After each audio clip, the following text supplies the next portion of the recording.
When others lose control, becoming a reference point of reliability and steadiness builds quiet strength that fosters credibility. This trust is not formed instantly, it is earned through consistent choices, restraint in conflict, and the absence of gossip, insults, or retaliation. It grows through patience and the ability to maintain order within yourself. Over time, people recognize that you are not easily moved, provoked, or broken. The Stoics focused on the state of the soul, aiming not to win arguments or dominate others, but to cultivate clarity and remain unshaken when insulted, overlooked, or blamed. For them, progress was measured in internal stability, not in being proven right. Their reward was peace, not attention. When you react impulsively to provocation, you hand your emotional control to someone else. Each outburst pulls you further from the calm discipline you are building. Every choice either strengthens or disrupts your foundation, every emotional response either focuses or scatters your direction. Restraint is not passive, it is a deliberate choice to conserve energy and attention, training the mind to value long-term composure over short-term satisfaction.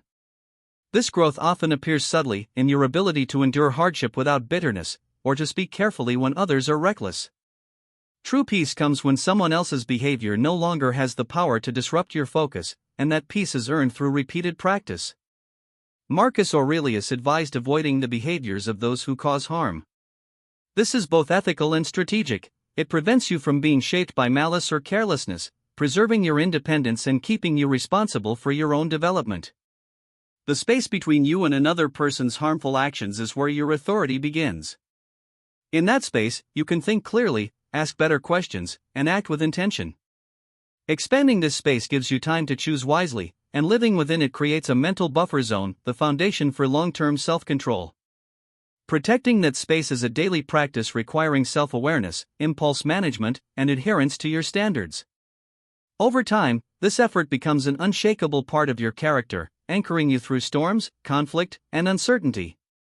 Restraint, the Stoics believed, is a weapon, not a weakness. It is strength under command. To be provoked and remain calm, to be insulted and stay silent, to be harmed and refuse to harm in return, these are not signs of passivity but of discipline. Epictetus taught that our desires and aversions must be aligned with what is in our control, and the behavior of others is not one of those things. What we can control is our response, and mastering it gives us leverage far greater than retaliation. By refusing to give someone the visible reaction they seek, we deny them the satisfaction of influencing our inner state. This does not mean suppressing emotions, but managing them so we remain whole, undisturbed, and clear-headed. This calm presence safeguards self-respect and strengthens authority, keeping your stability in your own hands.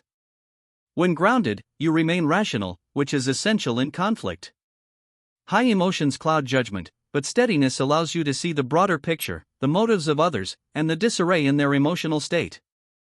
Observing without reacting keeps you from being drawn into their instability. Practicing restraint also means recognizing the long-term consequences of hasty words or revenge-driven actions, which can damage relationships, reputations, and opportunities long after the moment has passed. Actions can escalate conflict and leave behind bitterness and regret. The short-term release of tension often creates long-term problems. Understanding this pattern helps you avoid impulsive behavior and gives you space to step back and think. Clarity of mind is developed by learning to project the long-term outcome of your choices.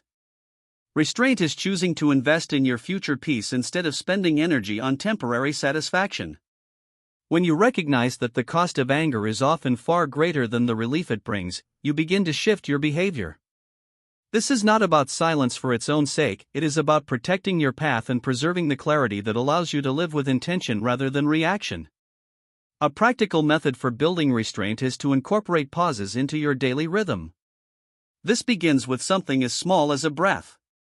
When someone says something provocative, do not respond immediately. Feel the impulse rise, let it move through you without acting on it, and give yourself time to assess what is happening. This moment of stillness gives you access to choices you cannot see when you are in a reactive state. Delays in decisions are another form of restraint. When emotions are high, avoid making important choices, let your nervous system reset, give your mind time to sort through what is real and what is distorted by emotion. The more you practice delaying your responses, the more control you develop, until that control becomes your default posture. Over time, it becomes instinctive to pause before acting. There is always a space between what happens and what you do next, and in that space lies all your power. It is where you decide what kind of person you are becoming, whether you are reinforcing emotional impulsiveness or strengthening calm awareness, whether you are handing control to others or cultivating it within yourself. Build awareness around this space, expand it through practice, and reflect on it in your journal. Notice it in small interactions throughout the day, when someone cuts you off in traffic, speaks to you harshly, or when plans fall apart. These are opportunities to train your mind not to chase every emotion or run to every flame. That kind of mind is steady, durable, and powerful. The Stoics believed that this form of restraint is not about denial but discipline, a discipline that leads to freedom. When you are not pulled by every provocation, you are able to focus on what matters, conserve your energy, and maintain your course. This is the essence of power, clarity, stability, and conscious choice. Power is not always seen in words or gestures, it is often revealed in the space where a response could have happened but didn't, in the stillness between conflict and resolution, in the gap between impulse and decision. That space is your training ground, and every time you act with restraint, you make that space stronger. You turn it into a place of strength, wisdom, and self-command. That is the space where Stoic power lives. The Stoics believed that power was contained, not displayed. Power was internal, it did not need to be proven, and it was not loud or dominant. It was a posture of mind. A person who knows their worth does not need to assert it, they carry it. It is felt in how they listen, how they move, and how they act under pressure. Seneca reminded us that he who does wrong to himself. When we lash out, we diminish ourselves. When we lose control, we give up the very thing that makes us human, reason. Power is not about making others feel small, it is about being so grounded that no one can make you feel small.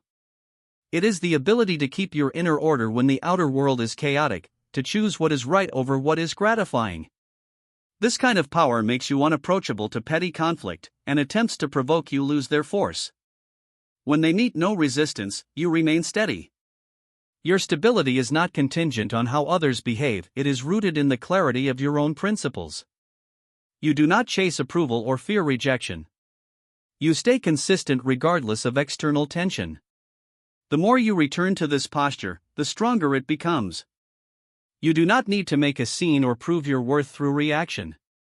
Instead, your behavior reflects a deeper conviction that stability comes from within. This power is not about visibility or dominance. It is quiet, measured, and reliable. People who seek chaos often lose interest when they realize it has no effect on you. This disengagement is not withdrawal, it is a strategic decision to protect your mental energy and preserve your focus. Practice this kind of strength by returning to the central question: who am I becoming through this action? That question sets the direction for your behavior. When tempted to retaliate, consider the long-term effect of that choice. Revenge may provide a momentary emotional outlet, but it introduces patterns that weaken discipline. Each emotional reaction lays the groundwork for future habits. Those habits begin to define your identity over time. Every decision contributes to the character you are shaping. Actions accumulate. They become your posture, your tone, your way of thinking. Deliberate choices create consistency. Inconsistency breeds confusion, both internally and in how others experience you. If your goal is to build strength, then every choice must reflect that goal. This includes the choices made in difficult moments, under pressure, or when wronged.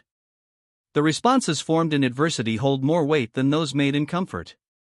Hold yourself to a personal standard. Live in alignment with it. Review it often. Ask whether your reactions are reinforcing or undermining that standard. Let every decision, large or small, serve the version of yourself you respect. That is the foundation of real power, a mind directed by